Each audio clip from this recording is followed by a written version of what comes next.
Sarvamanthan news महाराष्ट्रामध्ये आपलं स्वागत. पाहूयात आजच्या टॉप 10 हेडलाईन्स.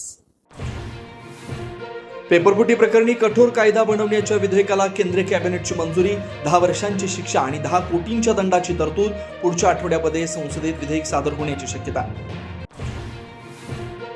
कॉक्रोच जनता पार्टीचं शिष्टमंडळ आणि सरकारमध्ये 1.5 तास चर्चा. 2 मागण्यांबाबत सरकार सकारात्मक, तर सीजेपी धर्मेंद्र प्रधान यांच्या राजीनाम्यावर ठाम.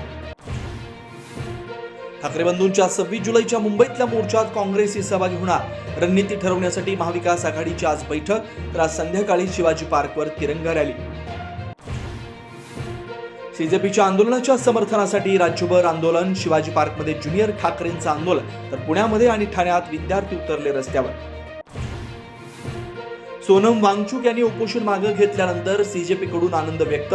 मात्र शिक्षण मंत्र्यांच्या राजीनाम्यापर्यंत आंदोलन सुरूच राहणार, अभिजित दिपकेंची घोषणा. नाशिक आणि पालघर जिल्ह्यात मुसळधार पाऊस. रामसेतू पूल पाण्याखाली, तर पालघरमध्ये सूर्या नदीच्या पातळीत वाढ, तर दाभाडी बेटावरती अडकून पडलेल्यांची सुखरूप सुटका. दिल्लीतील विद्यार्थ्यांवरील लाठीचार्जचा निषेध. निपाणीत 25 जुलै रोजी ऑल इंडिया पॅन्थर सेनेचं 1 दिवसीय लाक्षणिक उपोषण. आणि मिरजच्या गणेश तलावात 60 वर्षीय व्यक्तीचा मृतदेह आढळला.